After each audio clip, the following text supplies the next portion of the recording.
Alejandra, bueno, es muy importante lo que tú nos señalas, ¿cierto? También esta campaña, poder nivelar la cancha, ¿cierto? En temas de educación.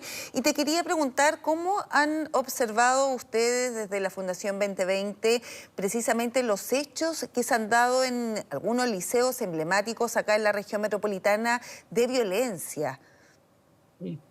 Bueno, mira, yo te lo iba a decir entre los datos que nos dolían, Maribel, pero el 2018 en Chile, en la prueba que se hizo desde la Agencia de Calidad de la Educación respecto a educación ciudadana, uno de los resultados también más dolorosos, es un resultado que nos duele mucho y que tiene mucho que ver con lo que tú nos estás preguntando, es que en octavo básico, uno de cada tres niños, imagínense lo que es eso, cree que la violencia es la forma de resolver las cosas, ¿no? Ese es un dato que Alarmante, sí. alarmante, muy doloroso, muy alarmante. Y lamentablemente creemos que ese dato también está relacionado con la pregunta que tú me estás haciendo, con las imágenes que estamos viendo. Tenemos, por cierto, en el fondo el sistema educacional y lo que pasa en las escuelas trasciende las escuelas. Nosotros siempre decimos las escuelas no son como un espacio aislado e impermeable al resto de la sociedad. El problema de la violencia trasciende a la escuela, pero también está en la escuela. Y también tenemos que ver cómo se trabaja de un modo sistémico y formativo en la escuela. Entendiendo, por cierto, que lo formativo en el fondo implica dar oportunidades para poder repensar, por ejemplo, mira, te voy a dar un ejemplo súper concreto, para poder trabajar con las y los estudiantes desde pequeños respecto a las normas de convivencia, a que ellos puedan ser parte en la reflexión de por qué son importantes, que ellos puedan co-construir también los reglamentos de convivencia, ¿no? De modo tal que tú no llegues a niños que en octavo básico tengamos este dato que te acabo de mencionar, que tú tienes uno de cada tres que cree que la violencia es la forma. La pregunta que nos tenemos que hacer en términos educativos, por supuesto en términos como judiciales hay otros temas, porque cuando hay infracciones y delitos, por cierto, las instituciones tienen que funcionar y tienen que haber investigación, tiene que sancionarse, tiene que respetarse el debido proceso, ¿no?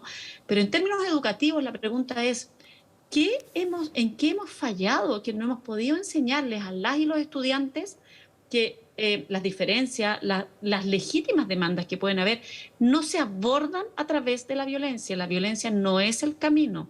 Entonces, ahí hay una pregunta que es educativa y que también, ojo, nosotros siempre decimos esto también, es muy importante abordarla con los actores de las comunidades educativas.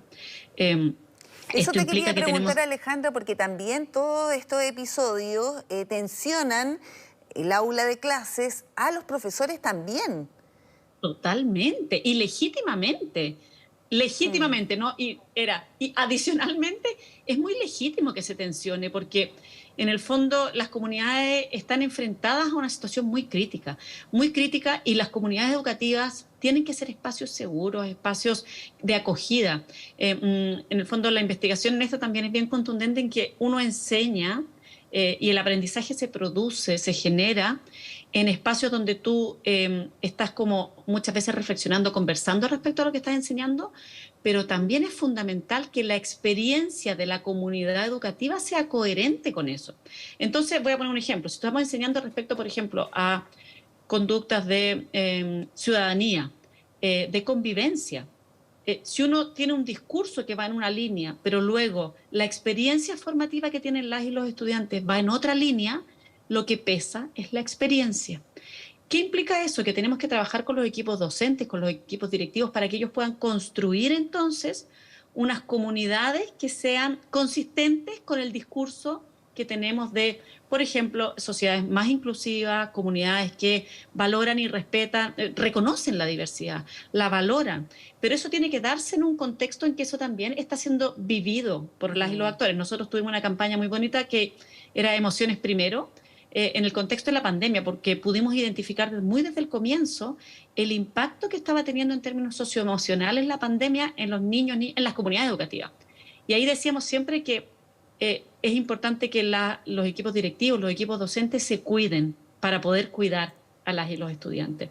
Esto también pasa cuando tú ves situaciones como las que estamos viendo en pantalla. Se Sí. requiere cuidar a los equipos directivos y docentes y eso requiere una mirada entonces que trascienda como solamente la parte como jurídica, que es totalmente necesaria, pero desde la escuela se requiere cómo abordamos esto desde una